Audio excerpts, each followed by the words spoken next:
ਸਾਰਿਆਂ ਨੂੰ ਅੱਜ ਫਿਰ ਮੇਰੇ ਵੱਲੋਂ ਪਿਆਰ ਭਰੀ ਜੈ ਗੁਰਦੇਵ ਧੰਨ ਗੁਰਦੇਵ ਆਪ ਸਾਰਿਆਂ ਨੂੰ ਜੀ ਆਇਆਂ ਜੋ ਵੀ ਕੰਚੀ ਟੀਵੀ ਦੇ ਨਾਲ ਜੁੜੇ ਹਨ। ਕੰਚੀ ਟੀਵੀ ਤੁਹਾਡੀ ਡੋਨੇਸ਼ਨ ਦੇ ਨਾਲ ਤੁਹਾਡੇ ਪੈਸਿਆਂ ਦੇ ਨਾਲ ਤੁਹਾਡੀ ਸਪੋਰਟ ਦੇ ਨਾਲ ਚੱਲਦਾ ਹੈ ਤੇ ਇਸ ਨੂੰ ਚੱਲਦਾ ਰੱਖਣਾ ਤੁਹਾਡੀ ਜ਼ਿੰਮੇਵਾਰੀ ਬਣਦੀ ਹੈ ਕਿਉਂਕਿ ਇਸ ਟੀਵੀ ਤੇ ਅਸੀਂ ਤੁਹਾਡੀਆਂ ਸਾਰਿਆਂ ਦੀ ਗੱਲਾਂ ਕਰਦੇ ਹਾਂ, ਧਰਮ ਦੀਆਂ ਗੱਲਾਂ ਕਰਦੇ ਹਾਂ ਜਾਂ ਕਲਚਰ ਦੀਆਂ ਗੱਲਾਂ ਕਰਦੇ ਹਾਂ ਜਾਂ ਦੁਨੀਆ ਦੇ ਵਿੱਚ ਜੋ ਵੀ ਇਨਸੀਡੈਂਟਸ ਹੁੰਦੇ ਹਨ ਅਸੀਂ ਉਹਨਾਂ ਬਾਰੇ ਗੱਲ ਕਰਿਆ ਕਰਦੇ ਹਾਂ। ਜਿਸ ਤਰ੍ਹਾਂ ਆਪ ਜੀ ਨੂੰ ਪਤਾ ਹੀ ਹੈ ਕਿ ਪਿਛਲੇ ਦਿਨੀ ਲੈਬਨਾਨ ਦੇ ਵਿੱਚ ਬਹੁਤ ਹੀ ਵੱਡਾ ਇੱਕ ਧਮਾਕਾ ਹੋਇਆ ਜਿਸ ਦੇ ਵਿੱਚ ਬਹੁਤ ਸਾਰੇ ਲੋਕ ਮਾਰੇ ਗਏ। ਇਹ ਜਨ ਸੁਣਨ ਦੇ ਵਿੱਚ ਆਉਂਦਾ ਹੈ ਕਿ 2750 ਟਨ 2750 ਟਨ ਦੇ ਜੋ ਉੱਥੇ ਇੱਕ ਅਮੋਨੀਅਮ ਦਾ ਸਟਾਕ ਕੀਤਾ ਗਿਆ ਸੀ ਉਹ ਪਿਛਲੇ 6 ਸਾਲ ਤੋਂ ਉਹ ਅਨਟੱਚਡ ਸੀਗਾ ਤੇ ਜਿਸ ਨੂੰ ਦੇ ਨਾਲ ਐਕਸਪਲੋਜਨ ਹੋਣ ਦੇ ਨਾਲ ਉੱਥੇ ਬਹੁਤ ਸਾਰਾ ਜਾਨ ਦਾ ਨੁਕਸਾਨ ਹੋਇਆ, ਬਹੁਤ ਸਾਰੇ ਲੋਕਾਂ ਦਾ ਨੁਕਸਾਨ ਹੋਇਆ।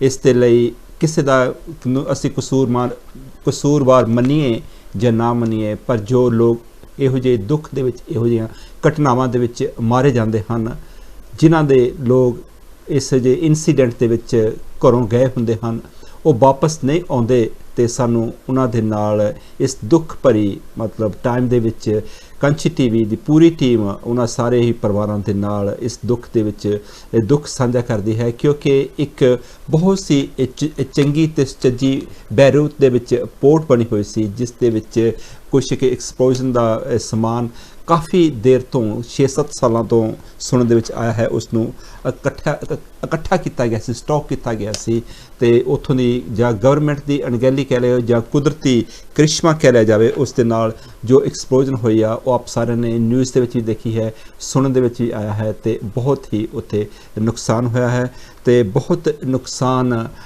ਅਣਜਾਣੇ ਵਿੱਚ ਪਤਾ ਨਹੀਂ ਕਦੇ ਨਾ ਕਦੇ ਕੋਈ ਕੁਦਰਤੀ ਕਿਆਮਤ ਆਉਂਦੀ ਹੈ, ਕਿਤੇ ਨਾ ਕਿਤੇ ਐਕਸਪਲੋਜਨ ਹੋ ਜਾਂਦੀ ਹੈ, ਕਿਤੇ ਨਾ ਕਿਤੇ ਭੂਚਾਲ ਅਰਥਕੁਇਕ ਆ ਜਾਂਦਾ ਹੈ ਜਾਂ ਕਿਤੇ ਨਾ ਕਿਤੇ ਪਾਣੀ ਆ ਜਾਂਦਾ ਹੈ। ਇਹ ਕੁਦਰਤ ਦੇ ਹੀ ਕ੍ਰਿਸ਼ਮੇ ਹਨ, ਕੁਦਰਤ ਪਤਾ ਨਹੀਂ ਕਿ ਕਿਹੜੇ ਵੇਲੇ ਕੀ ਹੋ ਜਾਣਾ ਹੈ। ਜਿਸ ਤਰ੍ਹਾਂ ਆਪਾਂ ਅੱਜ ਬਹੁਤ ਹੀ ਇੱਕ ਭਿਆਨਕ ਬਿਮਾਰੀ ਦੇ ਟਾਈਮ ਦੇ ਵਿੱਚ ਕਰੋਨਾ ਦੀ ਬਿਮਾਰੀ ਹੈ ਇਸ ਦੇ ਟਾਈਮ ਦੇ ਵਿੱਚ ਕਰੋਨਾ ਵਾਇਰਸ ਦੇ ਨਾਲ ਅਸੀਂ ਬਹੁਤ ਹੀ ਇਸ ਡੇਂਜਰਸ ਟਾਈਮ ਦੇ ਵਿੱਚੋਂ ਲੰਘ ਰਹੇ ਹਾਂ ਪਰ ਇਸ ਟਾਈਮ ਦੇ ਵਿੱਚ ਕੋਈ ਇਹੋ ਜਿਹੇ ਇਨਸੀਡੈਂਟਸ ਹੋਣੇ ਉਹ ਉਸ ਦੇ ਵਿੱਚ ਇੱਕ ਹੋਰ ਵੀ ਮਤਲਬ ਉਸ ਟਾਈਮ ਨੂੰ ਡਰਾਉਣਾ ਕਰ ਜਾਂਦੇ ਹਨ। ਬਾਬਾ ਕਬੀਰ ਜੀ, ਬਾਬਾ ਫਰੀਦ ਜੀ, ਸਤਿਗੁਰੂ ਰਵਿਦਾਸ ਜੀ, ਬਾਬਾ ਬੁੱਲੇ ਸ਼ਾਹ ਅਤੇ ਹੋਰ ਬਹੁਤ ਸਾਰੇ ਗੁਰੂ ਪੀਰਾਂ ਨੇ ਸਾਨੂੰ ਸਾਡੀ ਜ਼ਿੰਦਗੀ ਦੀ ਸੇਧ ਦੇਣ ਦੀਆਂ ਬਹੁਤ ਸਾਰੀਆਂ ਗੱਲਾਂ ਕੀਤੀਆਂ ਹਨ। ਇਸ ਪ੍ਰੋਗਰਾਮ ਦੇ ਵਿੱਚ ਅਸੀਂ ਹਮੇਸ਼ਾ ਹੀ ਬਾਣੀ ਦੇ ਵਿਚਾਰਾਂ ਦੇ ਵਿੱਚੋਂ ਗੁਰੂਆਂ ਦੇ ਵਿਚਾਰਾਂ ਦੇ ਵਿੱਚੋਂ ਆਪ ਜੀ ਦੇ ਨਾਲ ਇਹ ਬਾਣੀ ਨੂੰ ਸ਼ੇਅਰ ਕਰਦੇ ਹਾਂ ਕਿਉਂਕਿ ਜੋ ਗੁਰੂਆਂ ਨੇ ਲਿਖੇ ਹੋਏ ਸ਼ਲੋਕ ਹਨ, ਸ਼ਬਦ ਹਨ ਉਹ ਸ਼ਾਇਦ ਉਸ ਵੇਲੇ ਜਦੋਂ ਅਸੀਂ ਉਹਨਾਂ ਨੂੰ ਪੜ੍ਹਦੇ ਹਾਂ ਤੇ ਉਹਨਾਂ ਤੋਂ ਲੱਗਦਾ ਹੈ ਕਿ ਸ਼ਾਇਦ ਗੁਰੂ ਜੀ ਜੋ ਅੱਜ ਕੱਲ੍ਹ ਗੱਲਾਂ ਹੋ ਰਹੀਆਂ ਹਨ ਜਾਂ ਹੁਣ ਗੱਲਾਂ ਹੋ ਰਹੀਆਂ ਹਨ ਜਾਂ ਇਸ ਵੇਲੇ ਗੱਲਾਂ ਹੋ ਰਹੀਆਂ ਹਨ ਉਹਨਾਂ ਦੀ ਹੀ ਗੱਲ ਕਰ ਰਹੇ ਹੋਣ। ਬਾਬਾ ਫਰੀਦ ਜੀ ਜਿਨ੍ਹਾਂ ਨੇ ਬਹੁਤ ਸਾਰੀ ਬਾਣੀ ਲਿਖੀ, ਜਿਨ੍ਹਾਂ ਨੇ ਬਹੁਤ ਸਾਰੀ ਤਪੱਸਿਆ ਕੀਤੀ, ਉਹਨਾਂ ਨੇ ਆਪਣੇ ਸ਼ਲੋਕਾਂ ਦੇ ਵਿੱਚ ਲਿਖਿਆ ਫਰੀਦਾ ਦਰਿਆਵੇ ਕੰਨੇ ਬਗਲਾ ਬੈਠਾ ਕੇਲ ਕਰਿੰਦੇ ਹੰਝ ਨੂੰ ਅਚਿੰਤੇ ਬਾਜ ਪਏ ਤਿਸ ਰੱਬ ਦੇ ਕੇਲਾਂ ਵਿਸਰੀਆਂ ਜੋ ਮਨ ਚਿੱਤ ਨ ਚੇਤੇ ਸੋ ਗਾਲੀ ਰੱਬ ਕੀਆ। ਬਾਬਾ ਫਰੀਦ ਜੀ ਦੇ ਕਹੇ ਹੋਏ ਸ਼ਲੋਕ, ਲਿਖੇ ਹੋਏ ਸ਼ਲੋਕ ਜੋ ਸਾਨੂੰ ਲਿਖਤੀ ਰੂਪ ਵਿੱਚ ਮਿਲਦੇ ਹਨ ਉਹਨਾਂ ਨੇ ਬਹੁਤ ਸਾਰੀਆਂ ਐਗਜ਼ਾਮਪਲਸ ਦਿੱਤੀਆਂ ਹਨ ਕਿ ਜਿਸ ਤਰ੍ਹਾਂ ਇੱਕ ਬਗਲਾ ਜੋ ਬਹੁਤ ਬਿਊਟੀਫੁਲ ਬਰਡ ਹੁੰਦਾ ਹੈ ਕਹਿੰਦੇ ਨੇ ਕਿ ਉਹ ਜਦ ਦਰਿਆ ਦੇ ਕੰਢੇ ਤੇ ਜਾਂ ਸਮੁੰਦਰ ਦੇ ਕੰਢੇ ਉੱਤੇ ਬੜੀ ਮਸਤੀ ਦੇ ਵਿੱਚ ਨੱਚਦਾ ਟੱਪਦਾ ਹੈ ਤੇ ਬਾਕੀ ਸਾਰੀ ਚੀਜ਼ਾਂ ਨੂੰ ਭੁੱਲ ਜਾਂਦਾ ਹੈ। ਉਸੇ ਹੀ ਤਰੀਕੇ ਦੇ ਨਾਲ ਅਸੀਂ ਆਪਣੀ ਜ਼ਿੰਦਗੀ ਦੇ ਵਿੱਚ ਆਪਣੀ ਜ਼ਿੰਦਗੀ ਨੂੰ ਇੰਜੋਏ ਕਰਦੇ ਹੋਏ ਆਪਾਂ ਆਲੇ ਦੁਆਲੇ ਹਰ ਇੱਕ ਚੀਜ਼ ਨੂੰ ਭੁੱਲ ਜਾਂਦੇ ਹਾਂ। ਇੱਥੋਂ ਤੱਕ ਕਿ ਕੁਦਰਤ ਨੂੰ, ਨੇਚਰ ਨੂੰ ਜਾਂ ਗੁਰੂਆਂ ਨੂੰ ਜਾਂ ਪੀਰਾਂ ਪੈਗੰਬਰਾਂ ਨੂੰ ਜਾਂ ਹੋਰ ਬਹੁਤ ਸਾਰੇ ਜੋ ਸਾਡੇ ਆਲੇ ਦੁਆਲੇ ਹੋ ਰਿਹਾ ਹੁੰਦਾ ਹੈ ਅਸੀਂ ਉਸ ਚੀਜ਼ ਨੂੰ ਭੁੱਲ ਜਾਂਦੇ ਹਨ, ਆਪਣੀ ਮਸਤੀ ਦੇ ਵਿੱਚ ਮਸਤ ਜ਼ਿੰਦਗੀ ਜੀ ਰਹੇ ਹੁੰਦੇ ਹਨ। ਗੁਰੂ ਜੀ ਨੇ ਉਹੀ ਆਪਣੇ ਸ਼ਲੋਕਾਂ ਦੇ ਵਿੱਚ ਸਾਨੂੰ ਸਮਝਾਉਣ ਦੀ ਕੋਸ਼ਿਸ਼ ਕੀਤੀ ਹੈ ਕਿ ਜਿਸ ਤਰ੍ਹਾਂ ਇੱਕ ਬਗਲਾ ਦਰਿਆ ਦੇ ਕੰਢੇ ਤੇ, ਰਿਵਰ ਦੇ ਕੰਢੇ ਤੇ ਬੜੀ ਹੀ ਮਸਤੀ ਦੇ ਨਾਲ ਨੱਚਦਾ ਟੱਪਦਾ ਹੈ, ਇੱਧਰ ਉੱਧਰ ਉੜਦਾ ਫਿਰਦਾ ਹੈ ਪਰ ਸਡਨਲੀ ਉਸ ਨੂੰ ਕੋਈ ਹੰਝ ਅਟੈਕ ਕਰ ਦਿੰਦੇ ਹਨ।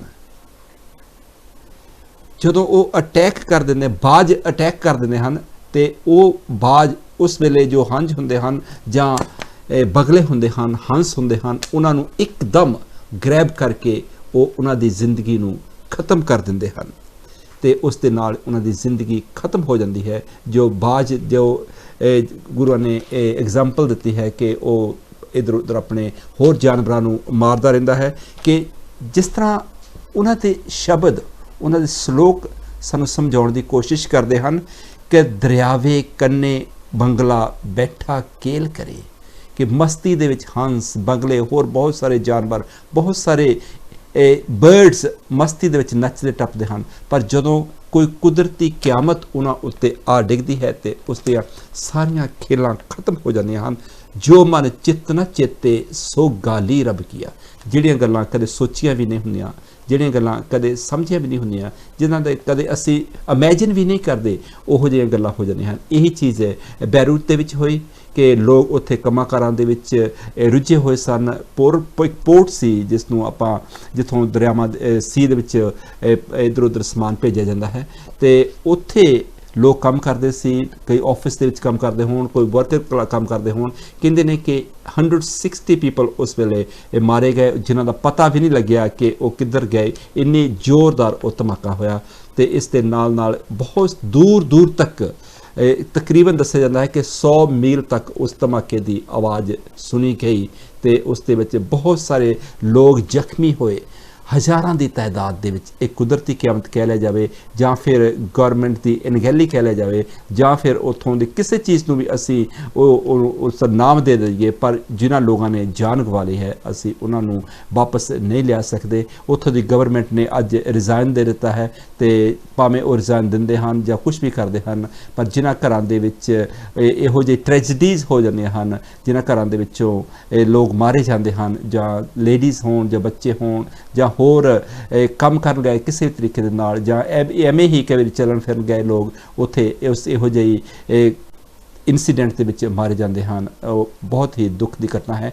ਇਸ ਦੇ ਨਾਲ ਨਾਲ ਹੀ ਸ਼ਾਇਦ ਆਪ ਜੀ ਨੇ ਨਿਊਜ਼ ਦੇ ਵਿੱਚ ਵੀ ਦੇਖਿਆ ਹੋਵੇਗਾ ਕਿ ਕਰੋਨਾ ਵਾਇਰਸ ਦੀ ਜੋ ਤੋਂ ਬਚ ਕੇ ਅਸੀਂ ਰਹਿੰਦੇ ਹਾਂ, ਤੇ ਦੁਬਈ ਦੇ ਵਿੱਚ ਬਹੁਤ ਸਾਰੇ ਲੋਕ ਬਚ ਕੇ ਇਸ ਬਿਮਾਰੀ ਤੋਂ ਰਹਿ ਰਹੇ ਸਨ, ਕਿ ਉਹ ਪਿਛਲੇ ਦਿਨੀ ਉਹ 에ਅਰ ਇੰਡੀਆ ਦੀ ਫਲਾਈਟ ਦੇ ਵਿੱਚ ਬੈਠ ਕੇ ਆਪਣੇ ਘਰ ਪਰਤ ਰਹੇ ਸਨ ਕੇਰਲਾ ਦੇ ਵਿੱਚ, ਤੇ ਜਿਸ ਵੇਲੇ ਉਹਨਾਂ ਦਾ ਜਹਾਜ਼ ਲੈਂਡ ਹੋਣ ਲੱਗਿਆ, 에ਅਰ ਇੰਡੀਆ ਦੀ ਫਲਾਈਟ ਲੈਂਡ ਹੋਣ ਲੱਗੀ, ਉਸ ਦੇ ਨਾਲ ਬਹੁਤ ਹੀ ਉਹ ਰੇਨ ਹੋ ਰਹੀ ਸੀ, ਬਹੁਤ ਜ਼ੋਰ ਦੇ ਨਾਲ ਮੀਂਹ ਪੈ ਰਿਹਾ ਸੀ। ਕਹਿੰਦੇ ਨੇ ਕਿ ਜਿਸ ਵੇਲੇ ਪਲੈਨ ਲੈਂਡ ਹੋਇਆ ਉਹ ਆਪਣੇ ਰਨਵੇ ਤੋਂ ਬਹੁਤ ਦੂਰ ਤੱਕ ਚਲਿਆ ਗਿਆ, ਤੇ ਉਹ ਤਕਰੀਬਨ 2 ਹਿੱਸਿਆਂ ਦੇ ਵਿੱਚ ਕੱਟ ਹੋ ਗਿਆ। ਆਪਾਂ ਦੇਖ ਹੀ ਰਹੇ ਹਾਂ ਜਿਸ ਤਰ੍ਹਾਂ ਪਿਕਚਰ ਦੇ ਵਿੱਚ ਦਿਖਾਇਆ ਜਾ ਰਿਹਾ ਹੈ ਕਿ ਕਿਸ ਤਰ੍ਹਾਂ ਮਤਲਬ ਅਸੀਂ ਖੁਸ਼ੀ ਚਾਈ ਇੱਧਰ ਉੱਧਰ ਜਹਾਜ਼ਾਂ ਦੇ ਵਿੱਚ ਬੈਠ ਕੇ, ਟ੍ਰੇਨਾਂ ਦੇ ਵਿੱਚ ਬੈਠ ਕੇ, ਜਾਂ ਕਾਰਾਂ ਮੋਟਰਾਂ ਗੱਡੀਆਂ ਦੇ ਵਿੱਚ ਬੈਠ ਕੇ ਅਸੀਂ ਜਾਂਦੇ ਹਾਂ, ਤੇ ਪਤਾ ਨਹੀਂ ਲੱਗਦਾ ਕਿ ਕੁਦਰਤੀ ਕਿਆਮਤ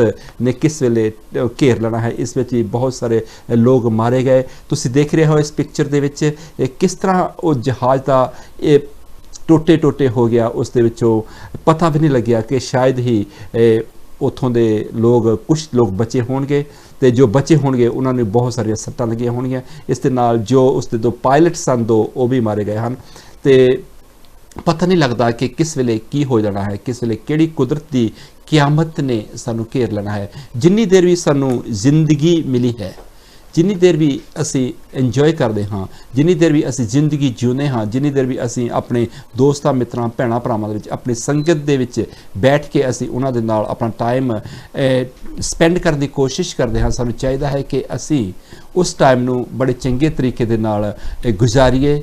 ਨਾ ਅਸੀਂ ਮੁਸਲਮਾਨ ਬਣੀਏ, ਨਾ ਅਸੀਂ ਸਿੱਖ ਬਣੀਏ, ਕਹਿੰਦੇ ਨੇ ਕਿ ਨਾ ਅਸੀਂ ਹਿੰਦੂ ਬਣੀਏ, ਨਾ ਅਸੀਂ ਮੁਸਲਮਾਨ ਬਣੀਏ, ਇੱਕ ਚੰਗੇ ਇਨਸਾਨ ਬਣਨ ਦੀ ਕੋਸ਼ਿਸ਼ ਕਰੀਏ। ਇਨਸਾਨਾਂ ਦੇ ਨਾਲ ਇਨਸਾਨ ਬਣ ਕੇ ਮੋਢਾ ਲਾ ਕੇ ਅਸੀਂ ਇੱਕ ਦੂਸਰੇ ਦੇ ਨਾਲ ਖੜੇ ਹੋਣ ਦੀ ਕੋਸ਼ਿਸ਼ ਕਰੀਏ। ਜਦ ਅਸੀਂ ਇਹ ਚੀਜ਼ਾਂ ਸਿੱਖ ਲਵਾਂਗੇ ਤੇ ਸਾਡੇ ਘਰਾਂ ਦੇ ਵਿੱਚ, ਸਾਡੇ ਪਰਿਵਾਰਾਂ ਵਿੱਚ ਆਟੋਮੈਟਿਕਲੀ ਹੀ ਜੋ ਨਫ਼ਰਤ ਹੁੰਦੀ ਹੈ ਇੱਕ ਦੂਸਰੇ ਦੇ ਪ੍ਰਤੀ, ਜਾਂ ਇੱਕ ਦੂਸਰੇ ਦੇ ਪ੍ਰਤੀ ਜੋ ਇੱਕ ਧਰਮ ਦੇ ਨਾਂ ਤੇ ਜੋ ਵੰਡੀਆਂ ਪਾਈਆਂ ਜਾਂਦੀਆਂ ਹਨ, ਉਹ ਵੰਡੀਆਂ ਆਪਣੇ ਆਪ ਖਤਮ ਹੋ ਜਾਂਦੀਆਂ ਹਨ। ਇਹੀ ਮਕਸਦ ਹੈ ਜੋ ਸਾਂਝੀਵਾਲਤਾ ਦਾ ਜੋ ਅਸੀਂ ਇਸ ਪ੍ਰੋਗਰਾਮ ਦੇ ਵਿੱਚ ਗੱਲਾਂ ਲੈ ਕੇ ਆਉਂਦੇ ਹਾਂ ਜਾਂ ਆਪ ਜੀ ਦੇ ਨਾਲ ਵਿਚਾਰ ਸਾਂਝੇ ਕਰਦੇ ਹਾਂ। ਆਪ ਜੀ ਦੇ ਨਾਲ ਟੈਲੀਫੋਨ ਤੇ ਵੀ ਅਸੀਂ ਕੋਲਸ ਲੈਂਦੇ ਹਾਂ ਤੇ ਹੋਰ ਵੀ ਬਹੁਤ ਸਾਰੇ ਅਸੀਂ ਕੋਸ਼ਿਸ਼ ਕਰਦੇ ਹਾਂ ਕਿ ਕੰਚੀ ਟੀਵੀ ਤੇ ਇਹੋ ਜਿਹੇ ਪ੍ਰੋਗਰਾਮ ਲਿਆਂਦੇ ਜਾਣ ਜੋ ਦੂਸਰਾ ਮੀਡੀਆ ਕਦੇ ਵੀ ਕਵਰ ਨਹੀਂ ਕਰਦਾ। ਜਿਸ ਮੀਡੀਆ ਨੇ ਆਪਣੀ ਹੀ ਨਿਊਜ਼ ਦੇਣੀ ਹੁੰਦੀ ਹੈ, ਜਿਸ ਮੀਡੀਆ ਨੇ ਮਤਲਬ ਉਹ ਜਿਹਨਾਂ ਲੋਕਾਂ ਨੇ ਬਣਾਇਆ ਹੁੰਦਾ ਹੈ ਉਸ ਦੀ ਹੀ ਗੱਲ ਕਰਦੇ ਹਨ।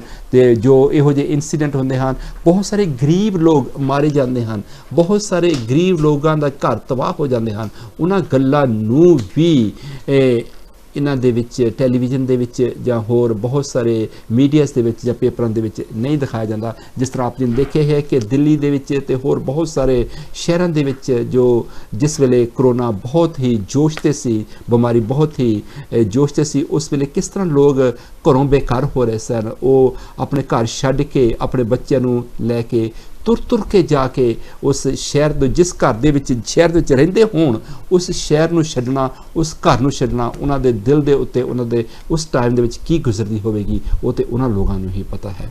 ਤੇ ਆਪਾਂ ਦੁਆ ਕਰੀਏ, ਅਰਦਾਸ ਕਰੀਏ ਕਿ ਜੋ ਇਹੋ ਜਿਹੇ ਦੁੱਖ ਆਉਂਦੇ ਹਨ, ਜੋ ਇਹੋ ਜਿਹੇ ਮੁਸ਼ਕਲਾਂ ਆਉਂਦੀਆਂ ਹਨ, ਉਹਨਾਂ ਤੋਂ ਸਾਨੂੰ ਰਾਹਤ ਮਿਲੇ, ਉਹਨਾਂ ਤੋਂ ਸਾਨੂੰ ਛੁਟਕਾਰਾ ਮਿਲੇ, ਕਿਉਂਕਿ ਪਤਾ ਨਹੀਂ ਜ਼ਿੰਦਗੀ ਦੇ ਵਿੱਚ ਕਿਹੜੇ ਵੇਲੇ ਕੀ ਹੋ ਜਾਣਾ ਹੈ। ਜ਼ਿੰਦਗੀ ਦੇ ਧੁੱਪ ਛਾਂ ਜਾਂ ਦੁੱਖ ਤਕਲੀਫ ਇਹ ਆਉਂਦੇ ਹੀ ਰਹਿੰਦੇ ਹਨ ਤੇ ਉਹਨਾਂ ਤੋਂ ਜਿਸ ਤਰ੍ਹਾਂ ਕਹਿੰਦੇ ਹਨ ਕਿ ਜੋ ਅਰਦਾਸ ਕਰਦੇ ਹਾਂ, ਜੋ ਅਸੀਂ ਪ੍ਰੇਮ ਪਿਆਰ ਦੀ ਇੱਕ ਸਾਂਝ ਬਣਾਉਂਦੇ ਹਾਂ, ਉਹ ਕਦੇ ਨਾ ਕਦੇ ਸਾਨੂੰ ਸਹਾਰਾ ਜ਼ਰੂਰ ਮਿਲ ਜਾਂਦੀ ਹੈ, ਸਹਾਰਾ ਜ਼ਰੂਰ ਬਣ ਜਾਂਦੀ ਹੈ।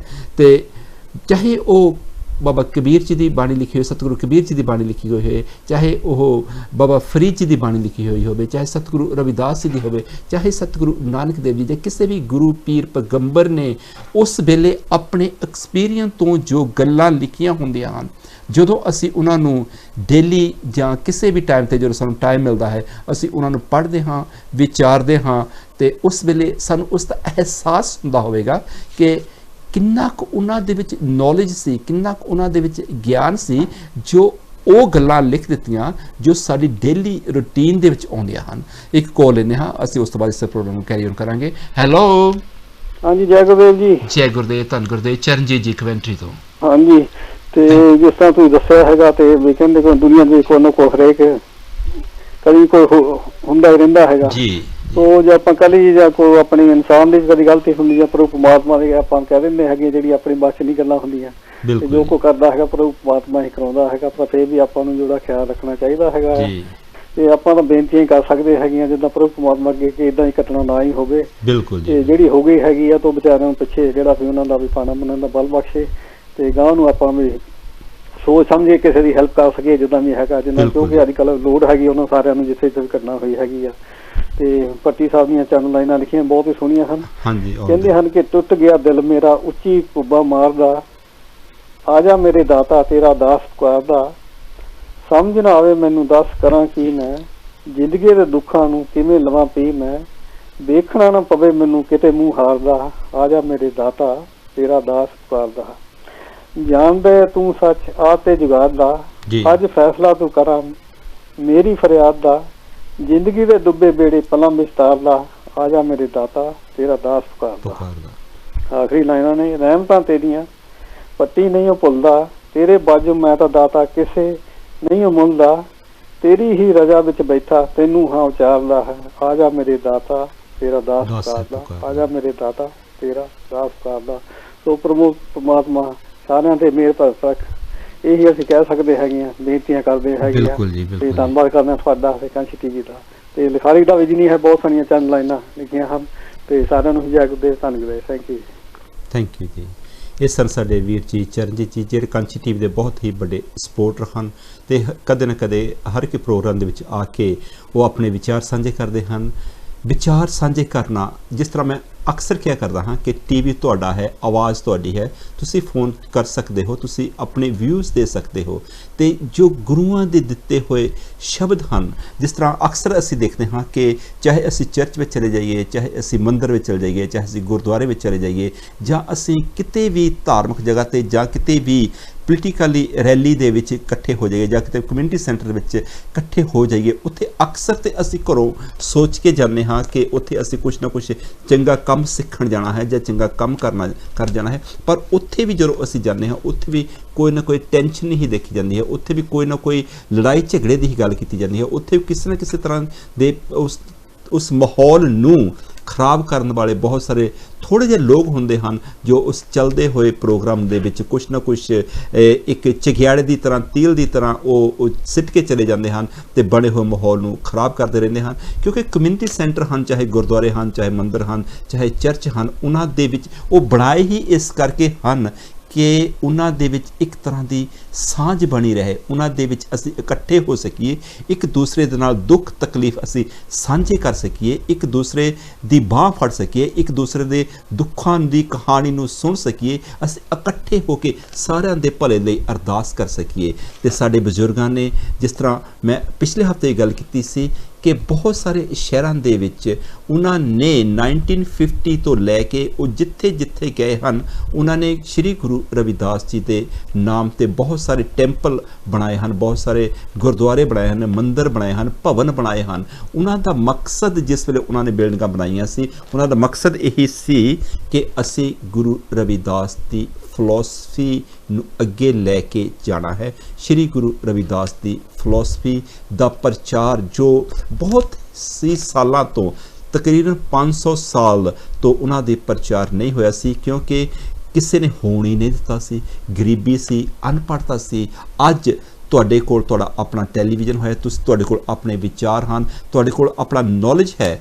ਆਓ ਆਪਾਂ ਇਸ ਨੌਲੇਜ ਨੂੰ ਸ਼ੇਅਰ ਕਰੀਏ ਤੇ ਆਪਸ ਦੇ ਵਿੱਚ ਇੱਕ ਪ੍ਰੇਮ ਦੀ ਸਾਂਝ ਬਣਾਈ ਸਕੀਏ। ਤੇ ਇਸ ਦੇ ਨਾਲ ਨਾਲ ਹੀ ਸ਼ਾਇਦ ਆਪ ਜੀ ਨੂੰ ਇਹ ਵੀ ਯਾਦ ਹੋਵੇਗਾ ਕਿ ਅੱਜ ਦਾ ਦਿਨ ਜੋ 10 ਅਗਸਤ ਦਾ ਦਿਨ ਹੈ, ਪਿਛਲੇ ਸਾਲ ਇਸ ਦਿਨ ਕੀ ਹੋਇਆ ਸੀ? ਪਿਛਲੇ ਸਾਲ ਇਸ ਦਿਨ ਸੁਪਰੀਮ ਕੋਰਟ ਦਿੱਲੀ ਦੀ ਕੋਰਟ ਨੇ ਇੱਕ ਇਹੋ ਜਿਹਾ ਆਰਡਰ ਦੇ ਦਿੱਤਾ ਸੀ ਕਿ ਸਤਿਗੁਰੂ ਰਵਿਦਾਸ ਜੀ ਦਾ ਜੋ ਮੰਦਿਰ ਤੁਗਲਕਾ ਬਾਗ ਦੇ ਵਿੱਚ ਹੈ, ਉਸ ਨੂੰ ਢਾਹ ਦਿੱਤਾ ਜਾਵੇ। ਕਿਸ ਤਰ੍ਹਾਂ ਤੁਸੀਂ ਸੋਚ ਸਕਦੇ ਹੋ ਕਿ ਜੋ ਮੰਦਿਰ ਗੁਰੂ ਪੀਰਾਂ ਦੇ ਨਾਮ ਤੇ ਬਣਾਏ ਜਾਂਦੇ ਹਨ, ਜੋ ਰਹਿਬਰਾਂ ਦੇ ਨਾਮ ਤੇ ਬਣਾਏ ਜਾਂਦੇ ਹਨ, ਉਹ ਉਸ ਵੇਲੇ ਦੇ ਰਾਜਿਆਂ ਨੇ 1509 ਉਸ ਵੇਲੇ ਸ਼੍ਰੀ ਗੁਰੂ ਰਵਿਦਾਸ ਜੀ ਚਲਦਿਆਂ ਜਿਸ ਵੇਲੇ ਉਹ ਦਿੱਲੀ ਸ਼ਹਿਰ ਦੇ ਵਿੱਚ ਆਏ, ਉਸ ਵੇਲੇ ਸਿਕੰਦਰ ਲੋਧੀ ਦਾ ਰਾਜ ਸੀ। ਸਿਕੰਦਰ ਲੋਧੀ ਨੇ ਜਿਸ ਵੇਲੇ ਸਤਿਗੁਰੂ ਰਵਿਦਾਸ ਜੀ ਦੇ ਵਿਚਾਰਾਂ ਨੂੰ ਸੁਣਿਆ, ਉਸ ਵੇਲੇ ਸਤਿਗੁਰੂ ਰਵਿਦਾਸ ਜੀ ਨੂੰ ਉਹਨਾਂ ਨੇ ਅਰੈਸਟ ਕਰ ਲਿਆ, ਉਹਨਾਂ ਨੇ ਜੇਲ੍ਹ ਦੇ ਵਿੱਚ ਪਾ ਲਿਆ ਕਿ ਇਹ ਸਾਡੇ ਧਰਮ ਦੇ ਲਈ ਇੱਕ ਖਤਰਾ ਹੈ, ਇਹ ਸਾਡੇ ਧਰਮ ਨੂੰ ਡਿਸਟਰੋਏ ਕਰ ਰਿਹਾ ਹੈ। ਕਿਉਂਕਿ ਹਰ ਇੱਕ ਧਰਮ ਆਪੋ ਆਪਣੀ ਮੈਜੋਰਟੀ ਨੂੰ ਬਣਾ ਰਿਹਾ ਹੈ, ਪਰ ਜੋ ਗੁਰੂ ਰਵਿਦਾਸ ਜੀ ਦਾ ਪ੍ਰਚਾਰ ਹੈ ਉਹ ਤੇ ਸਰਬੱਤ ਦੁਨੀਆ ਦੇ ਲਈ ਇੱਕ ਸਾਂਝਾ ਪ੍ਰਚਾਰ ਹੈ। ਤੇ ਉਸ ਵੇਲੇ ਜਿਸ ਵੇਲੇ ਰਾਜੇ ਨੇ ਸਤਿਗੁਰੂ ਰਵਿਦਾਸ ਜੀ ਨੂੰ ਅਰੈਸਟ ਕਰ ਲਿਆ, ਜੇਲ੍ਹ ਦੇ ਵਿੱਚ ਪਾ ਲਿਆ, ਤੇ ਜਿਸ ਵੇਲੇ ਉਹਨੇ ਸਤਿਗੁਰੂ ਰਵਿਦਾਸ ਦੀ ਅਸਲੀਅਤ ਨੂੰ ਜਾਣਿਆ, ਜਿਸ ਵੇਲੇ ਉਹਨਾਂ ਨੇ ਸਤਿਗੁਰੂ ਰਵਿਦਾਸ ਜੀ ਦੇ ਐਕਚੁਅਲੀ ਉਹਨਾਂ ਦਾ ਮਿਸ਼ਨ ਕੀ ਸੀ, ਉਹ ਕੀ ਸਮਝਾਉਣਾ ਚਾਹੁੰਦੇ ਸੀ, ਉਹ ਕੀ ਮੈਸੇਜ ਲੈ ਕੇ ਆਏ ਸਨ, ਜਿਸ ਵੇਲੇ ਉਹਨਾਂ ਨੂੰ ਪਤਾ ਲੱਗਿਆ ਕਿ ਸਤਿਗੁਰੂ ਰਵਿਦਾਸ ਜੀ ਇਨਸਾਨੀਅਤ ਦੀ ਗੱਲ ਕਰ ਰਹੇ ਹਨ, ਹਿਊਮੈਨਿਟੀ ਦੀ ਗੱਲ ਕਰ ਰਹੇ ਹਨ, ਉਹ ਇਹ ਗੱਲ ਕਰ ਰਹੇ ਹਨ ਜੋ ਇੱਕ ਚੰਗੇ ਰਾਜੇ ਨੂੰ ਆਪਣੇ ਅਸੂਲਾਂ ਦੇ ਮੁਤਾਬਿਕ ਕਰਨੀ ਚਾਹੀਦੀ ਹੈ। ਉਹ ਇਹ ਕਹਿ ਰਹੇ ਹਨ ਹਰ ਇੱਕ ਇਨਸਾਨ ਨੂੰ ਰੋਟੀ ਮਿਲਣੀ ਚਾਹੀਦੀ ਹੈ, ਕੱਪੜਾ ਮਿਲਣਾ ਚਾਹੀਦਾ ਹੈ, ਰਹਿਣ ਲਈ ਜਗ੍ਹਾ ਮਿਲਣੀ ਚਾਹੀਦੀ ਹੈ, ਤੇ ਆਪਸ ਦੇ ਵਿੱਚ ਪ੍ਰੇਮ ਪਿਆਰ ਹੋਣਾ ਚਾਹੀਦਾ। ਇਹੀ ਧਰਮ ਤੇ ਸਾਨੂੰ ਸਾਰੇ ਧਰਮ ਸਾਨੂੰ ਸਿਖਾਉਂਦੇ ਹਨ। ਤੇ ਜਿਸ ਵੇਲੇ ਰਾਜੇ ਨੂੰ ਇਸ ਗੱਲ ਦਾ ਪਤਾ ਲੱਗਿਆ ਕਿ ਮੈਂ ਇੱਕ ਪਰਮਾਤਮਾ ਦੇ ਨਾਮ ਦਾ ਵਪਾਰ ਕਰਨ ਵਾਲੇ ਇੱਕ ਉਸ ਮਹਾਪੁਰਖ ਨੂੰ ਅਰੈਸਟ ਕਰ ਲਿਆ ਹੈ, ਤੇ ਉਸ ਵੇਲੇ ਉਹਨਾਂ ਨੇ ਗੁਰੂ ਰਵਿਦਾਸ ਜੀ ਦੇ ਅੱਗੇ ਡਿੱਗ ਕੇ ਪ੍ਰਾਰਥਨਾ ਕੀਤੀ, ਉਹਨਾਂ ਤੋਂ ਆਪਣਾ ਹੋਇਆ ਗੁਨਾਹ ਬਖਸ਼ਾਇਆ, ਤੇ ਜਿਸ ਕਿਲੇ ਦੇ ਵਿੱਚ, ਜਿਸ ਫੋਰਟ ਦੇ ਵਿੱਚ ਉਹ ਰਹਿ ਰਹੇ ਸਨ ਤੁਗਲਕਾ ਬਾਗ ਦੇ ਵਿੱਚ, ਉਸ ਨੂੰ ਉਹਨਾਂ ਨੇ ਸਤਿਗੁਰੂ ਰਵਿਦਾਸ ਜੀ ਨੂੰ ਦਾਨ ਕਰ ਦਿੱਤਾ ਕਿ ਗੁਰੂ ਜੀ ਤੁਸੀਂ ਇੱਥੇ ਰਹੋ, ਇਹ ਤੁਹਾਡੀ ਜਗ੍ਹਾ ਹੈ। ਇਹ ਜੋ ਮੈਨੂੰ ਕੰਮ ਕਰਨਾ ਚਾਹੀਦਾ ਸੀ, ਇੱਕ ਰਾਜੇ ਨੂੰ ਕੰਮ ਕਰਨਾ ਚਾਹੀਦਾ ਸੀ, ਉਹ ਆਵਾਜ਼ ਤੁਸੀਂ ਉਠਾ ਰਹੇ ਹੋ। ਉਸ ਵੇਲੇ ਸਤਿਗੁਰੂ ਰਵਿਦਾਸ ਜੀ ਨੇ ਦਿੱਲੀ ਦੇ ਵਿੱਚ ਬਹਿ ਕੇ ਉਹਨਾਂ ਨੇ ਇਨਸਾਨੀਅਤ ਦਾ ਪ੍ਰਚਾਰ ਕੀਤਾ, ਬਰਾਬਰਤਾ ਦਾ ਪ੍ਰਚਾਰ ਕੀਤਾ।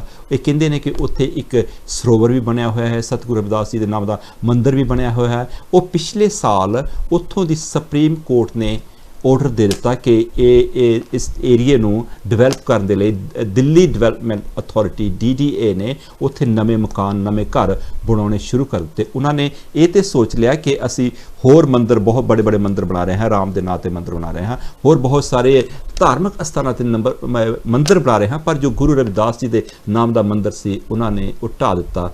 ਤੇ ਉਸ ਵੇਲੇ ਬਹੁਤ ਸਾਰੇ ਸਾਡੇ ਭੈਣਾਂ ਭਰਾਵਾਂ ਨੇ, ਦੋਸਤਾਂ ਮਿੱਤਰਾਂ ਨੇ ਇਹ ਸ਼੍ਰੀ ਗੁਰੂ ਰਵਿਦਾਸ ਜੀ ਦੇ ਜੋ ਵੀ ਫੋਲੋਅਰ ਹਨ, ਚਾਹੇ ਉਹ ਕਿਸੇ ਵੀ ਸਟੇਟ ਦੇ ਵਿੱਚ, ਚਾਹੇ ਪੰਜਾਬ ਦੇ ਵਿੱਚ ਰਹਿੰਦੇ ਹਨ ਜਾਂ ਹਰਿਆਣਾ ਦੇ ਵਿੱਚ ਰਹਿੰਦੇ ਹਨ ਜਾਂ ਹਿਮਾਚਲ ਦੇ ਵਿੱਚ ਰਹਿੰਦੇ ਹਨ ਜਾਂ ਉਹ ਕਿਸੇ ਹੋਰ ਵੀ ਸਟੇਟ ਦੇ ਵਿੱਚ ਚਾਹੇ ਦਿੱਲੀ ਦੇ ਵਿੱਚ ਹੀ ਰਹਿੰਦੇ ਹਨ, ਉਹਨਾਂ ਸਾਰਿਆਂ ਨੇ ਇਕੱਠੇ ਹੋ ਕੇ ਇੱਕ ਹਮਲਾ ਮਾਰਿਆ। ਉਹਨਾਂ ਨੇ ਸੁਪਰੀਮ ਕੋਰਟ ਦੇ ਇਸ ਜੋ ਉਹਨਾਂ ਦਾ ਡਿਸੀਜਨ ਸੀ ਉਸ ਦੇ ਅਗੇਂਸਟ ਇਕੱਠੇ ਹੋ ਕੇ ਇੱਕ ਆਵਾਜ਼ ਉਠਾਈ।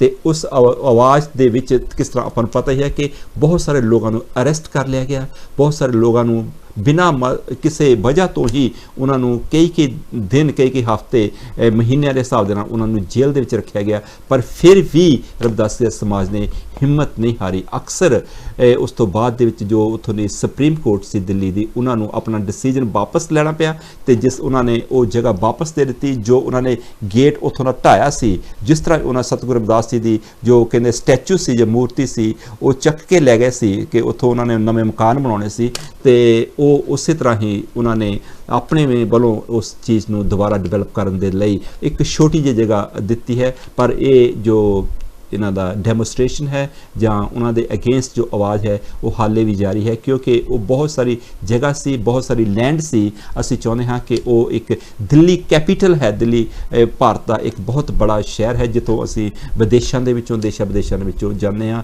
ਤੇ ਪਹਿਲਾਂ ਅਸੀਂ ਦਿੱਲੀ ਲੈਂਡ ਕਰਦੇ ਹਾਂ। ਤੇ ਸਾਰਿਆਂ ਨੇ ਕੋਸ਼ਿਸ਼ ਕਰਨੀ ਹੈ ਕਿ ਉਸ ਜਗ੍ਹਾ ਤੇ ਜਾ ਕੇ ਉਸ ਜਗ੍ਹਾ ਦੇ ਦਰਸ਼ਨ ਕੀਤੇ ਜਾਣ ਤੇ ਜੋ ਵੀ ਇਤਿਹਾਸਿਕ ਸਥਾਨ ਹੁੰਦੇ ਹਨ, ਜਿਨ੍ਹਾਂ ਜਗ੍ਹਾ ਤੇ ਗੁਰੂ ਪੀਰ ਪੈਗੰਬਰ ਜਾਂਦੇ ਹਨ, ਸਾਨੂੰ ਚਾਹੀਦਾ ਹੈ ਕਿ ਆਪਾਂ ਸਾਰਿਆਂ ਨੂੰ ਇਕੱਠੇ ਹੋ ਕੇ ਉਸ ਜਗ੍ਹਾ ਤੇ ਬਹੁਤ ਸਾਰੇ ਬਿਊਟੀਫੁਲ ਮੰਦਰ ਬਣਾਏ ਜਾਣ, ਟੈਂਪਲ ਬਣਾਏ ਜਾਣ, ਕਮਿਊਨਿਟੀ ਸੈਂਟਰ ਬਣਾਏ ਜਾਣ, ਜਿਨ੍ਹਾਂ ਵਿੱਚ ਬੈਠ ਕੇ ਅਸੀਂ ਆਪਸ ਦੇ ਵਿੱਚ ਬੈਠ ਕੇ ਇੱਕ ਆਪਸੀ ਭਾਈਚਾਰੇ ਦੀ ਗੱਲ ਕਰ ਸਕੀਏ, ਇਨਸਾਨੀਅਤ ਦੀ ਗੱਲ ਕਰ ਸਕੀਏ, ਬਰਾਬਰਤਾ ਦੀ ਗੱਲ ਸਕੀਏ। ਇਸੇ ਤਰ੍ਹਾਂ ਹੀ ਜੋ ਆਪਾਂ ਗੱਲ ਕਰਦੇ ਹਾਂ ਕਿ ਖੁਰਾਲਗੜ੍ਹ ਸਾਹਿਬ ਪੰਜਾਬ ਦੇ ਵਿੱਚ ਇੱਕ ਅਸਥਾਨ ਹੈ ਸਤਿਗੁਰੂ ਰਵਿਦਾਸ ਜੀ ਦੇ ਨਾਮ ਤੇ, ਜੋ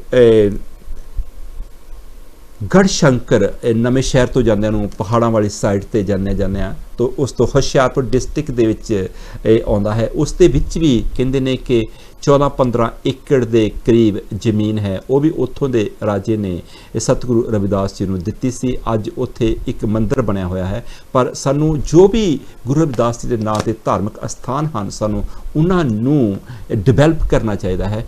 ਜਿਸ ਤਰ੍ਹਾਂ ਕਹਿੰਦੇ ਨੇ ਕਿ ਜਿਸ ਤਰ੍ਹਾਂ ਸਤਿਗੁਰੂ ਰਵਿਦਾਸ ਜੀ ਪੂਰੇ ਭਾਰਤ ਦੇ ਵਿੱਚ ਗਏ, ਪਾਕਿਸਤਾਨ ਲਾਹੌਰ ਤੋਂ ਚੱਲਦੇ ਰਾਜਸਥਾਨ ਜਾਂ ਉਹ ਬਹੁਤ ਸਾਰੇ ਪੰਜਾਬ ਦੇ ਸਟੇਟਾਂ ਦੇ ਵਿੱਚ ਵੀ ਗਏ। ਸੁਣਨ ਦੇ ਵਿੱਚ ਆਇਆ ਹੈ ਕਿ ਉਹ ਜਲੰਧਰ ਦੇ ਵਿੱਚ ਵੀ ਆਏ ਤੇ ਜਿਸ ਵੇਲੇ ਉਹ ਖੁਰਾਲਗੜ੍ਹ ਸਾਹਿਬ ਦੇ ਵਿੱਚ ਗਏ ਤੇ ਉੱਥੋਂ ਦੇ ਰਾਜੇ ਨੇ ਵੀ ਇਸੇ ਤਰ੍ਹਾਂ ਹੀ ਸਤਿਗੁਰੂ ਰਵਿਦਾਸ ਜੀ ਨੂੰ ਅਰੈਸਟ ਕਰ ਲਿਆ, ਉਹਨਾਂ ਨੂੰ ਜੇਲ੍ਹ ਦੇ ਵਿੱਚ ਪਾ ਲਿਆ, ਬੇਸਮੈਂਟ ਦੇ ਵਿੱਚ ਬੰਦ ਕਰ ਦਿੱਤਾ ਗਿਆ।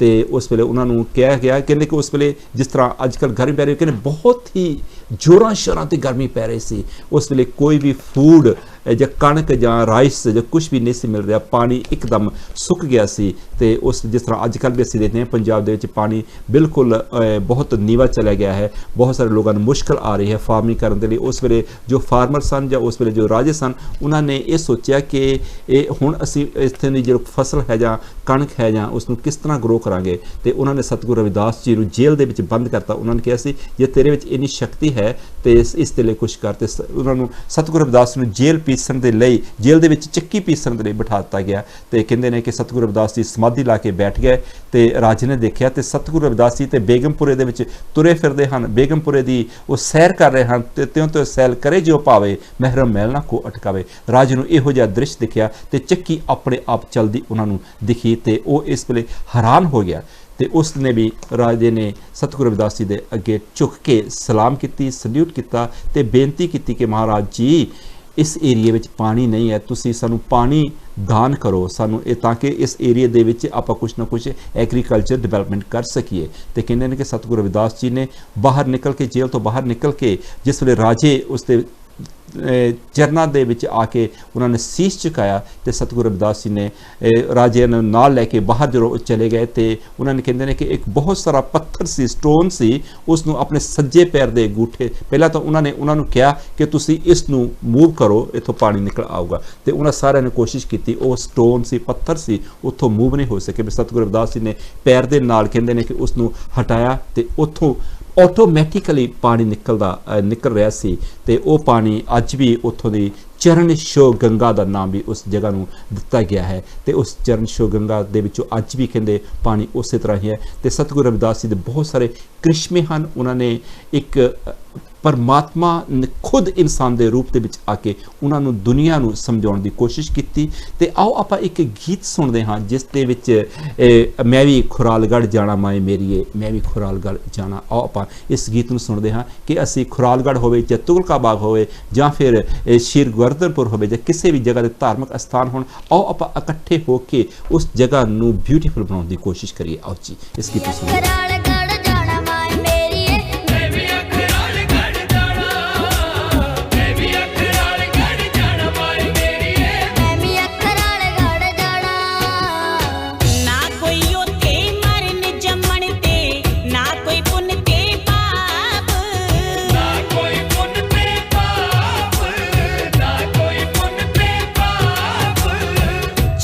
घंटे चलता रहंदा सोहंग नाम दा जा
ਕਿਸ ਤਰ੍ਹਾਂ ਆਪਾਂ ਸੁਣਿਆ ਕਿ ਅੰਮ੍ਰਿਤਾ ਵਿਰਕ ਦੀ ਮਿੱਠੀ ਆਵਾਜ਼ ਦੇ ਵਿੱਚ ਖੁਰਾਲਗੜ੍ਹ ਜੋ ਪੰਜਾਬ ਦੇ ਵਿੱਚ, ਜਿਸ ਤਰ੍ਹਾਂ ਮੈਂ ਆਪ ਨੂੰ ਦੱਸਿਆ ਹੈ, ਨਵੇਂ ਸ਼ਹਿਰ ਤੋਂ ਉਧਰਲੇ ਪਾਸੇ ਨੂੰ ਜਾਂਦਿਆਂ ਹੁਸ਼ਿਆਰਪੁਰ ਡਿਸਟ੍ਰਿਕਟ ਦੇ ਵਿੱਚ ਪਹਾੜਾਂ ਦੇ ਵਿੱਚ ਤੋਂ ਥੋੜਾ ਜਿਹਾ ਸਟਾਰਟ ਦੇ ਵਿੱਚ ਹੀ ਬਿਊਟੀਫੁਲ ਪਲੇਸ ਹੈ। ਅਗਰ ਮੌਕਾ ਮਿਲੇ ਤਾਂ ਉੱਥੇ ਦਰਸ਼ਨ ਕਰਨ ਲਈ ਜ਼ਰੂਰ ਜਾਓ। ਇੱਕ ਕੋਲ ਲੈਂਦੇ ਹਾਂ। ਹੈਲੋ, ਜੈ ਗੁਰਦੇਵ ਜੀ। ਜੈ ਗੁਰਦੇਵ, ਧੰਨ ਗੁਰਦੇਵ। ਵੀਰ ਜੀ ਕੌਣ ਤੇ ਕਿੱਥੋਂ ਬੋਲ ਰਿਹਾ ਜੀ? ਜੋਗਿੰਦਰ ਮਹੇਸ਼ ਜੋਗੀ ਬੋਲਦਾ ਜੀ, ਬਰਮਿੰਘਮ ਤੋਂ। ਹਾਂਜੀ, ਕੀ ਹਾਲ ਜੀ? ਤੁਸੀਂ ਠੀਕ ਠਾਕ ਹੋ ਜੀ? ਯਾਦ ਤੋਂ ਹੋਵੇ ਤਾਂ ਦਿੱਲੀ ਤੁਗਲਕਾਬਾਦ ਦੀਆਂ ਲਾਈਨਾਂ ਚੰਨ ਲਿਖੀਆਂ ਬੋਲ ਸਕਦੇ ਹਾਂ? ਹਾਂਜੀ, ਬੋਲੋ ਜੀ, ਬੋਲੋ ਜੀ। ਹਾਂਜੀ ਹਾਂਜੀ, ਲਓ ਜੀ ਦੇਖੋ। ਆਉਂਦੇ ਜੀ। ਵੀਰੋ, ਦਿੱਲੀ ਤੁਗਲਕਾਬਾਦ ਦੀ ਕਹਾਣੀ ਮੈਂ ਸੁਣਾਵਾਂ ਜੀ। ਮੈਂ ਦੇਖ ਹੰਝੂਆਂ ਦੇ ਹੜ ਨੈਣੀ ਨਦੀਆਂ ਵਗਾਵਾਂ ਜੀ। ਸਾਨੂੰ ਭੁੱਲਣੇ ਨਾ ਕਰੇ ਸਾਡੇ ਗੁਰਾਂ ਦੀਆਂ ਯਾਦਾਂ। ਬਿਲਕੁਲ ਜੀ। ਸਾਨੂੰ ਖੁਸ਼ੀਆਂ ਤੇ ਖੇੜੇ ਦੇਣ ਮੰਗੀਆਂ ਮੁਰਾਦਾਂ। ਜੀ। ਹਰ ਵੇਲੇ ਦੁੱਖ ਸੁੱਖ ਵੇਲੇ ਉਹਨੂੰ ਮੈਂ ਧਿਆਵਾਂ। ਜੀ। ਦੇਖ ਅੱਖੀਆਂ 'ਚ ਹੰਝੂ ਨੈਣਾ ਨਦੀਆਂ ਵਗਾਵਾਂ। ਜੀ। ਉਹਦੀ ਚਰਨ ਸੋ ਧਰਤੀ ਸਾਡਾ ਮੱਕਾ ਉਹ ਮਦੀਨਾ। ਜੀ। ਜੀ। ਕਿਉਂ ਮੰਦਰ ਸਾਡਾ ਢਾਹ ਕੇ ਚਲਾਈਆਂ ਨੇ ਮਸ਼ੀਨਾਂ। ਮੈਂ ਉਸ ਧਰਤੀ ਨੂੰ ਚੰਮ ਸੀਸ ਆਪਣਾ ਝੁਕਾਵਾਂ। ਮੈਂ ਦੇਖ ਹੰਝੂਆਂ ਦੇ ਹੜ ਨੈਣੀ ਨਦੀਆਂ ਵਗਾਵਾਂ। ਜੀ।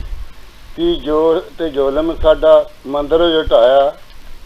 ਕੀ ਜੋਰ ਤੇ ਜ਼ੁਲਮ ਸਾਡਾ ਮੰਦਰ ਜਟਾਇਆ। ਜੀ। ਬੈਰ ਗੁਰਾਂ ਨਾਲ ਪਾ ਕੇ ਕਿਸੇ ਸੁੱਖ ਨਹੀਂ ਪਾਇਆ। ਕਿਵੇਂ ਉਹਨਾਂ ਲੋਕਾਂ ਤਾਈਂ ਜਾ ਕੇ ਆਪ ਸਮਝਾਵਾਂ। ਮੈਂ ਦੇਖ ਹੰਝੂਆਂ ਦੇ ਹੜ ਨੈਣੀ ਨਦੀਆਂ ਵਗਾਵਾਂ। ਸਾਡੇ ਦਿਲਾਂ 'ਚ ਨਾ ਖੋਟ ਕਦੇ ਬੈਰ ਨਾ ਕਮਾਇਆ। ਜੀ। ਸਾਡੇ ਦਿਲਾਂ 'ਚ ਨਾ ਖੋਟ ਕਦੇ ਬੈਰ ਨਾ ਕਮਾਇਆ। ਦੱਸੋ ਸਾਨੂੰ ਕੌਮ ਸਾਡੀ ਨੇ ਤੁਹਾਡਾ ਕੀ ਗਵਾਇਆ। ਬਿਲਕੁਲ। ਜਿਹੜੀ ਸੋਚ ਮਾੜੀ ਭੈੜੀ ਉਹਨੂੰ ਮਿਲਣ ਸਜਾਵਾਂ। ਮੈਂ ਦੇਖ ਹੰਝੂਆਂ ਦੇ ਹੜ ਨੈਣੀ ਨਦੀਆਂ ਵਗਾਵਾਂ। ਮਹੇ ਜੋਗੀ ਮਿਠੇ ਪੂਰੀ ਝੂਠ ਸੱਚ ਨੂੰ ਪਛਾਣ। ਮਹੇ ਜੋਗੀ ਮਿਠੇ ਪੂਰੀ ਝੂਠ ਸੱਚ ਨੂੰ ਪਛਾਣ। ਪੜ ਗੁਰੂਆਂ ਦੀ ਬਾਣੀ ਕੌਮ ਸਾਡੀ ਗੁਰਾਂ ਦੀ ਮਹਾਨ। ਦਿਲਾਂ ਟੁੱਟਿਆਂ ਨੂੰ ਬਾਣੀ ਦੀਆਂ ਮਲਮਾਂ ਮੈਂ ਲਾਵਾਂ। ਮੈਂ ਦੇਖ ਹੰਝੂਆਂ ਦੇ ਹੜ ਨੈਣੀ ਨਦੀਆਂ ਵਗਾਵਾਂ। ਅੱਖੀ ਡਿੱਠਾ ਹਾਲ ਵੀਰੋ ਮੈਂ ਵੀ ਸੱਚ ਹੈ ਸੁਣਾਇਆ। ਜੀ। ਕਮਲ ਸਾਰੀਆਂ ਨੇ ਇਕੱਠੇ ਹੋ ਕੇ ਬਲ ਹੈ ਦਿਖਾਇਆ। ਜੀ। ਇਹ ਜੋਗੀ ਮਿਠੇ ਪੂਰੇ ਦੀਆਂ ਕਰ ਰੱਬਾ ਪੂਰੀਆਂ ਆਸ਼ਾਵਾਂ। ਮੈਂ ਦੇਖ ਹੰਝੂਆਂ ਦੇ ਹੜ ਨੈਣੀ ਨਦੀਆਂ ਵਗਾਵਾਂ। ਜੇ ਕੋਈ ਅਖਰ ਵਾਧਾ ਘਾਟਾ ਹੋ ਗਿਆ ਨਹੀਂ, ਬਹੁਤ ਬਿਊਟੀਫੁਲ ਕਹਿ ਕੇ ਆਏ ਹੋ ਜੀ ਅੱਜ ਦੇ ਪ੍ਰੋਗਰਾਮ ਦੇ। ਬਹੁਤ ਹੀ ਢੁਕਵਾਂ ਸੀ ਤੁਹਾਡੀ ਪੋਇਮ। Very nice. ਬਹੁਤ ਬਹੁਤ ਸ਼ੁਕਰੀਆ ਜੋ ਕਿ ਮਹੇਸ਼ ਜੀ ਜਿਨ੍ਹਾਂ ਨੇ ਅੱਜ ਦੇ ਜੋ ਇਨਸੀਡੈਂਟ ਹੋਇਆ ਸੀ ਪਿਛਲੇ ਸਾਲ 10 ਅਗਸਤ ਨੂੰ ਮੰਦਰ ਨੂੰ ਢਾਹ ਦਿੱਤਾ ਗਿਆ ਸੀ ਤੇ ਉਸ ਦੇ ਵਿੱਚ ਬਹੁਤ ਸਾਰੀਆਂ ਹੀ ਸੋਹਣੀਆਂ ਲਾਈਨਾਂ ਲਿਖੀਆਂ ਹਨ। ਆਓ ਆਪਾਂ ਇੱਕ ਗੀਤ ਹੋਰ ਸੁਣਦੇ ਹਾਂ ਜਿਸ ਦੇ ਵਿੱਚ ਜੋ ਰੀਤੂ ਨੂਰਾ ਨੇ ਸਤਿਗੁਰੂ ਰਵਿਦਾਸ ਜੀ ਦੀ ਬਾਣੀ ਦੇ ਬਾਰੇ ਵਿੱਚ ਉਹਨਾਂ ਨੇ ਕੀ ਕਿਹਾ ਹੈ ਤੇ ਕੀ ਉਹ ਕਿਸ ਮਿੱਠੀ ਆਵਾਜ਼ ਦੇ ਵਿੱਚ ਉਹ ਸਤਿਗੁਰੂ ਰਵਿਦਾਸ ਜੀ ਦੀ ਮਹਿਮਾ ਗਾਉਂਦੇ ਹਨ। ਆਓ ਜੀ ਆਪਾਂ ਰੀਤੂ ਜੀ ਆਵਾਜ਼ ਸੁਣੀਏ।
जय गुरुदेव, धन गुरुदेव। उठ जाग सवेरे, पढ़िए सतगुरु रविदास की बाणी जो जिंदगी की उलझी हुई ताणी नूं भी ठीक कर दिंदी है। किन्नी मिठी आवाज़ दे विच असीं रितु की आवाज़ दे विच जो नूरा सिस्टर्स हैं उन्होंने भी गुरु रविदास जी के बारे बहुत सारे शब्दों नूं, बहुत सारे गीतां नूं बड़ी ही मिठी आवाज़ दे विच गाया। ते अज सतगुरु रविदास जी की बाणी नूं जो समझते हैं, जो उसनूं फॉलो करते हैं, वो ऑटोमैटिकली ही गुरु रविदास जी के फॉलोअर ते अपने आप नूं रविदासी कहते हैं। उन्होंने रविदासी होने ते एक फखर है, उन्होंने माण महसूस होता है कि असी उस गुरु जी की फिलॉसफी नूं, उस गुरु जी की बाणी नूं फॉलो करते हाँ जिसने सरबत के भले की गल की, जिसने सारी दुनिया नूं एक आवाज़ उठाई राजे के दरबारां दे विच जाके। जिस तरह मैं तुगलकाबाग की गल की, जिस तरह मैं खुरालगढ़ की गल की, उस तो बाद विच असी राजस्थान दे विच, गुजरात दे विच होर भी बहुत सारे मंदिर हैं, बहुत सारे किले हैं जिन्हां विच सतगुरु रविदास जी ने जाके प्रचार किया। उन्होंने एक ही गल की बेगमपुरे की कि किसी को इत्थे दुख ना होवे, किसी को कोई तकलीफ ना है। उन्होंने राजियां दे कोलों इकल्लियां ही कचहरियां में जाके केस लड़े। अजकल एक केस लड़ना होवे ते वकीलों ते सलिसिटर बैरिस्टर ते जजिस नूं बहुत सारे लभना पैंदा है, सिफारिशां पाउणियां पैंदियां हन।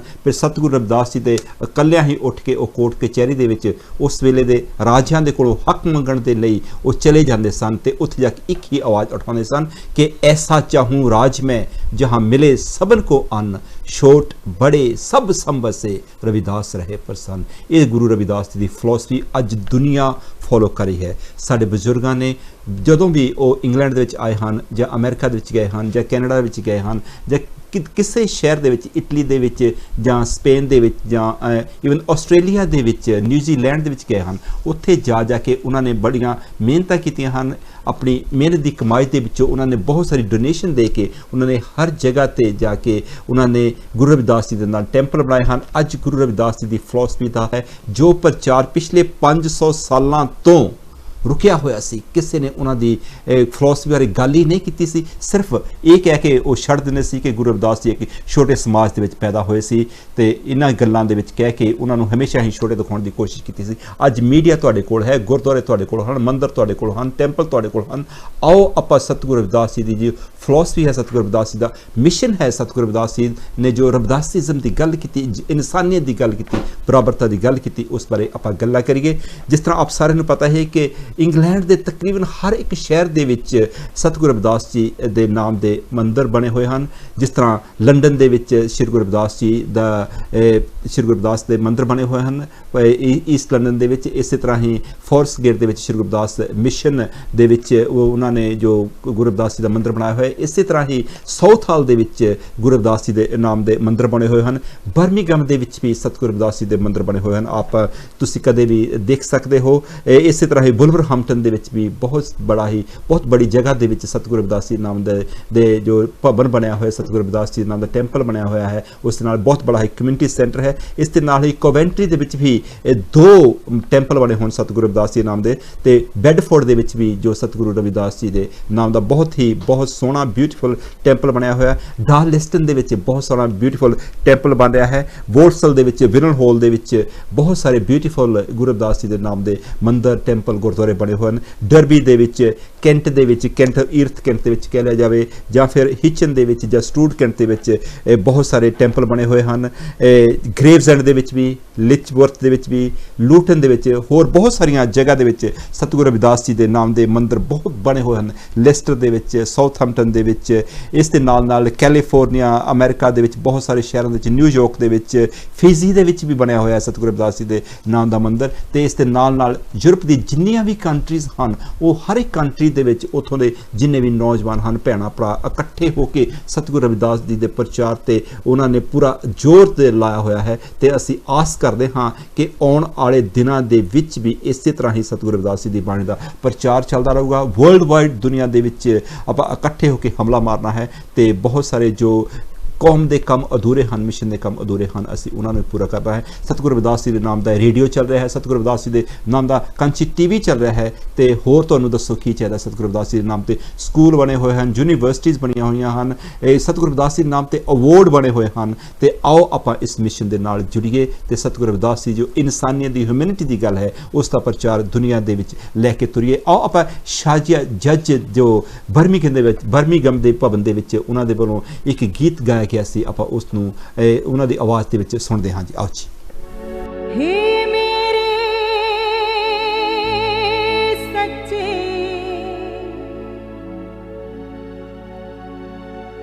सतगुरा सब तेरे हथ वड्याइयां सजदा करणी साजिया जज दरबार तेरे आइया। हे मेरे सच्चे सतगुरा सब तेरे हथ वड्याइया। हे मेरे सच्चे सतगुरा सब तेरे हथ वड्याइया सजदा करणी साजिया दरबार तेरे आइया। हे मेरे सच्चे सतगुरा सब तेरे हथ वड्याइया। हे मेरे सच्चे सतगुरा सब तेरे हथ वड्याइया।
भी भरमा मारा तू है मेहरां दा भंडारा तेरियां दित्तियां दातां सदके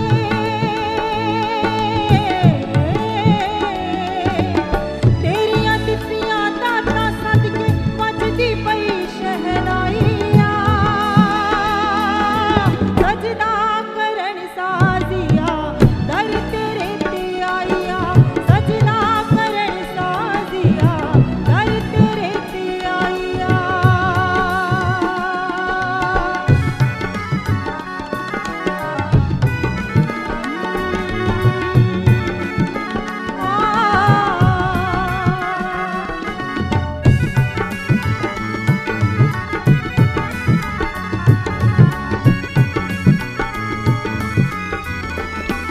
चन जंडियाली विधि फरियाद मन दी पूरी करो मुराद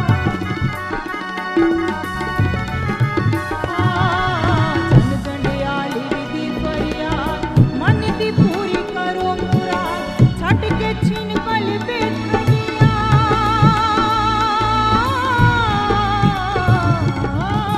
छट के छीन पल बेठनिया जिन गुर चरनी लिव लाइया